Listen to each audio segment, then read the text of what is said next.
Hello everyone, welcome है आपका हमारे चैनल में द लीगल प्लेबुक। आज हम ऑर्डर 20 पढ़ेंगे। ऑर्डर 20 में बेसिकली क्या टॉपिक्स कवर हुए हैं, जजमेंट एंड डिक्री, ये देखेंगे ऑर्डर 20 में। Section 33, read with section 33। Okay, section के साथ ही पढ़ेंगे हम सेक्शन 33 ऑफ सीपीसी। सीपीसी में सेक्शन 33 में क्या बोला है, जजमेंट एंड डिक्री। जजमेंट क्या है और डिक्री क्या है। The court after the case has been heard shall pronounce the court after the case has been heard shall be pronounced judgment, and on such judgment a decree shall be follow। उसका मतलब क्या हुआ, the court after the case, जब case heard हुआ, finally heard हुआ, शैल pronounce, heard होने के बाद कोर्ट क्या करेगा, जजमेंट प्रोनाउंस करेगा। On that judgement, on the basis of judgement decree shall be follow, decree का क्या होगी, फॉलो होगी। The decree shall be pursuance of such judgement, decree shall be pursuance of such judgement, judgement के basis पे ही decree देना है वहाँ पे, इसीलिए हम डिक्री बोलते हैं। जजमेंट के बेसिस पे डिक्री होती है। ओके, उसके बाद हम ऑर्डर 20 देखेंगे। ये सेक्शन 33 में बोला है जजमेंट एंड डिक्री क्या है, इतना बोला है। Order 20, rule 1 to 5 deals with the judgement and 6 to 19 provides provisions relating to decree. 1 to 5 क्या डील करता है, 1 to 5 deals with the judgement, and 6 to 19 तक क्या डील्स करता है, relation to the decree, decree से रिलेशन है। अब रूल 1 देखेंगे, जजमेंट व्हेन प्रोनाउंस, जजमेंट कब प्रोनाउंस होता है। The court after the case has been heard shall pronounce a judgement. The court क्या करेगा, आफ्टर द हर्ड, सब पार्टीज को हर्ड करेंगे, हियर करेंगे, एग्जामिनेशन करेंगे, ऑल प्रोसीजर होने के बाद प्रोनाउंस जजमेंट, कोर्ट क्या करेगा, जजमेंट प्रोनाउंस करेगा इन ओपन कोर्ट, ओपन कोर्ट में करेगा, आइदर एट वंस, एक बारी में करेगा, और as soon there after as may be practicable, जैसे प्रैक्टिकेबल होगा वैसे जजमेंट प्रोनाउंस करेगा। ओके, ये हुआ रूल 1 में। रूल 1 में क्या बोला है, जजमेंट व्हेन प्रोनाउंस, जजमेंट कब प्रोनाउंस होगा, जब after the case has been heard, जब केस हर्ड होगा तब shall pronounce the judgment in open court में होगा, आइदर एट वंस में होगा, अदरवाइज क्या होगा, जैसे प्रैक्टिकल होगा वैसे। उसके बाद and when the judgment is to be pronounced on some future day में the court shall fix a day for that purpose.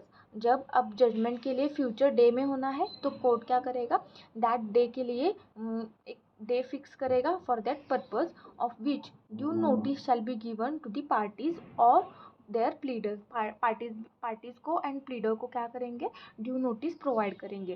उसके बाद provided that where the judgment is not pronounced, judgment not pronounced at once में pronounce नहीं होना है। हमने ऊपर बोला रूल 1 में कि जजमेंट कैसा होना चाहिए, एट वंस प्रोनाउंस होना चाहिए और एज प्रैक्टिकेबल होगा वैसे होना चाहिए। अब वंस का हम एक्सप्लेनेशन देखेंगे। Provided that judgment is not pronounced at once, every endeavor shall be made by the court to pronounce the judgment। क्या बोला है, every endeavour shall be made by the court to pronounce a judgment within the 30 days. 30 days, within 30 days में क्या होना चाहिए, judgment होना चाहिए from the date of which the hearing of the case was concluded. जब hearing complete हुआ है उसके बाद एज पॉसिबल एज कोर्ट को क्या एंडेवर करना चाहिए कि जजमेंट प्रोनाउंस करना चाहिए विद इन द 30 डेज में। Okay, but where it is not practicable, but वैसा प्रैक्टिकेबल नहीं है, so to do on the ground of exceptional and extraordinary circumstances of the cases the court shall fix a future day. ऐसा practicable नहीं है within the 30 days from the hearing of the case was concluded, उस time पे क्या करेगा, pronouncement of judgment future day के लिए postpone कर देंगे और उसका नोटिस दो पार्टीज और प्लीडर को भी देंगे। Okay, the court shall extraordinary and exceptional circumstances में क्या आगे के डेट देंगे, फ्यूचर डे प्रोनाउंस करेंगे for the judgement, and such day shall not ordinary be a day beyond 60 days, but 60 days के बियॉन्ड नहीं होगा judgment from the date of hearing, जो हियरिंग ख़त्म होगा केस का उसके बाद मैक्सिमम 60 डेज उनको प्रोवाइड किया जाएगा। Okay, and due notice of the day so fix shall be given to the parties and their pleader and parties को ड्यू नोटिस दिए जाएंगे। सेम प्रोसीजर है ऊपर का 30 डेज का और 60 डेज का भी सेम प्रोसीजर है। उसके बाद सब रूल 2 में क्या बोला है, where written judgment is to be pronounced, जब रिटन जजमेंट प्रोनाउंस हुआ it shall be sufficient if the findings of court on each issue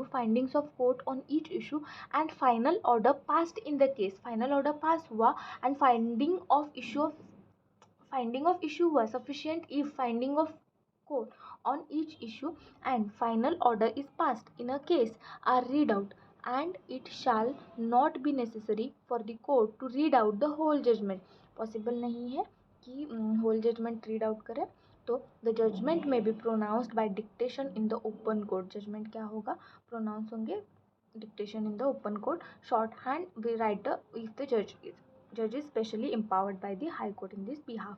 उसमें क्या बोला है सब रूल 2 में, जो रिटर्न जजमेंट प्रोनाउंस किया है it shall be sufficient if finding of court on each issue, वो क्या रीड आउट करके बता देंगे, और it is not necessary when read out whole judgment necessary नहीं है होल जजमेंट रीड आउट करने का, जो मेन पॉइंट्स है इंपॉर्टेंट जजमेंट है वो रीड आउट करके बता देंगे। और थर्ड सब रूल में क्या बोला है, द जजमेंट में बी प्रोनाउंस्ड बाय डिक्टेशन करके कोर्ट प्रोनाउंस, ओपन कोर्ट में जज प्रोनाउंस करेंगे, अदरवाइज राइटर इफ द जज इज स्पेशली, राइटर जो है शॉर्ट हैंड राइटर है वो प्रोनाउंस करेंगे इफ द जज is specially empowered by the high court on this behalf. Okay, उसके बाद क्या है, प्रोवाइडेड, फिर से प्रोवाइडेड है, याद रखिए हाई कोर्ट के जजेस होंगे तो कौन प्रोनाउंस करेंगे, राइटर, जो शॉर्ट हैंड राइटर रहते हैं ना वो प्रोनाउंस करेंगे। ओके, सब रूल 3 में बोला है, provided that where the judgment is pronounced by the dictation in open court the transcription of the judgment so pronounce shall after making such correction therein as may be necessary be signed by the जज bear the date on which it was pronounced and form a part of record। ये important है। Provided में क्या बोला है, proviso में क्या बोला है, where judgment is pronounced by the dictation in open court, dictation in open court में क्या हुआ, डिक्टेशन हुआ, the transcription of judgment so pronounced shall after making such correction हो गए therein the necessary signed by the जजेस का sign होना चाहिए, बियर द डेट होना चाहिए उस पर, ऑन इट वॉज प्रोनाउंस्ड होना चाहिए, एंड फॉर्म एक पार्ट ऑफ रिकॉर्ड होगा, वो रिकॉर्ड एज अ रिकॉर्ड होगा। रूल 2 में क्या बोला है, रूल 2 में power to pronounce judgment written by the जज प्रीडिसेसर। अब ये इंपॉर्टेंट है, रूल 2 इंपॉर्टेंट है, ऑर्डर 20 रूल 2, इसमें क्या बोला है, power to empower judgment written by the जजेस प्रीडिसेसर। पहले हम प्रोविजन पढ़ेंगे, it is mandatory for the succeeding judge to pronounce the judgment, it is mandatory for the succeeding judge to pronounce the judgment written by his predecessor in his office। Rule 2 में क्या बोला है, जो पहले का जज है वो अगर रिटायरमेंट और डेथ इसकी वजह से जब टर्मिनेशन हुआ होगा तब क्या होगा कि जो नेक्स्ट जजेस आएंगे वो मैंडेटरी है उनके ऊपर कि सक्सीडिंग जज जो है वो क्या होंगे, प्रोनाउंस द जजमेंट करेंगे by his predecessor in the office. Okay, इसमें बेसिकली रूल 2 में एक एग्जाम्पल का मतलब क्या होता है, प्रीडिसेसर जज है हियरिंग, एग्जाम्पल प्रीडिसेसर जज अगर हियरिंग तक प्रोसीजर कंप्लीट करके रिज़ाइन दिए है तो जो सक्सीडिंग जज आएंगे वो क्या करेंगे, जजमेंट देंगे, मैंडेटरी है उनके ऊपर आगे का जजमेंट वो देंगे। ओके, उसके बाद रूल 3 में क्या बोला है, जजमेंट टू बी साइंड, जो ऊपर प्रोवाइडेड प्रोविजो में बोला है ना, सब रूल 3 में रूल 1 में प्रोवाइडेड दैट साइन होना चाहिए, वही फिर से क्या बोला है, रूल 3 में बोला है judgment to be signed, judgment कैसा होना चाहिए, साइंड होना चाहिए, the judgment shall be dated होना चाहिए, साइंड बाय द जजेस in the open court at the time of pronouncing it, मतलब जजमेंट जब प्रोनाउंस होता है उसका टाइम, तब का टाइम होना चाहिए, और डेट होना चाहिए एंड व्हेन वंस साइंड, एक बारी में साइन हो गया, कैनॉट आफ्टरवर्ड्स अमेंडमेंट, अमेंडेड होना, अगेन अमेंडमेंट नहीं होगा उसमें, और अल्टरेशन भी नहीं होगा। ओके, एक्सेप्ट, फिर से एक्सेप्शन दिए यहाँ पे, फर्स्ट टू करेक्ट क्लेरिकल और अरिथमेटिकल मिस्टेक्स और errors due to accidental slips और ओमिशंस हो गए हो तो सेक्शन 152 में ये बोला गया है। उसके बाद ऑन रिव्यू, जब रिव्यू 114 में होगा, 114 में जब रिव्यू होगा तब क्या कर सकते हैं, अल्टर और अमेंडमेंट कर सकते हैं। जनरल रूल क्या बोला है, the time pronouncing it and when once signed can not be afterwards amended and amendment and altered except दो कंडीशंस दी है। उसमें केस है Vinod Kumar Singh versus Banaras Hindu university AIR 1988। In the judgment pronounced in open court but not signed, sign नहीं हुआ है, alteration और modification of the permissible only in the exceptional cases. क्या बोला है, अल्ट्रेशन एंड मॉडिफिकेशन जो है हमने देखा रूल 3 में कि एक्सेप्शनल केसेस में ही होगा। In the absence of exceptional cases circumstances such judgment delivered in open court must be taken to be final। तब क्या होगा कि गलती से अगर साइन नहीं हुआ है तो क्या ओपन कोर्ट में जजमेंट दिया है तो क्या करेंगे हम, must be taken as a final ही है ऐसे कंसिडर करेंगे। उसके बाद क्या है, contents of judgment, contents of judgment rule 4 and 5 में इंक्लूडेड है। Contents of judgment rule 4, judgment of small cause courts. अब स्मॉल कॉज कोर्ट में कौन कौन से जजमेंट इंक्लूडेड है, judgment of small cause courts, judgment of small cause courts need not to be contain more then points of for determination. Small cause court है ना, PT और छोटे केसेस ही होंगे वहाँ पे, और फर्स्ट में क्या होगा, the points of determination, the decision thereon, इतना ही होगा। डिटर्मिनेशन का पॉइंट निकालेंगे और उसके बाद डिसीजन होगा वहाँ पे, यही होगा judgment of small cause court में, ज़्यादा नहीं होगा। But in the judgment of other courts, जब अदर कोर्ट्स आएगा तब सीनियर डिवीजन जूनियर डिवीजन वहाँ पे आएंगे तो क्या होगा कि a concise statement of case, concise statement of case होगा, उसके बाद पॉइंट्स ऑफ फॉर डिटर्मिनेशन होगा, डिसीजन होगा, रीज़न फॉर डिसीजन होगा, वो डिसीजन क्यों दिया है उसका भी रीज़न होगा, वो हुआ अदर कोर्ट में हुआ।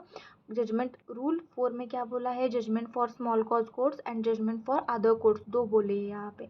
ओके, उसके बाद केस आप पढ़ लीजिए। और तोराजन and company versus Nagappa AIR 1953, the decision of case cannot be based on the ground outside the pleading। जो pleading में included है उसके outside जाके decision नहीं होना चाहिए of the parties। It is case pleaded that has to be found without an amendment of the plaint, the court is entitled to grant a relief not asked for। okay, ये हुआ total हमारा judgement. अब हम आगे के part में decree का section देखेंगे। Thank you.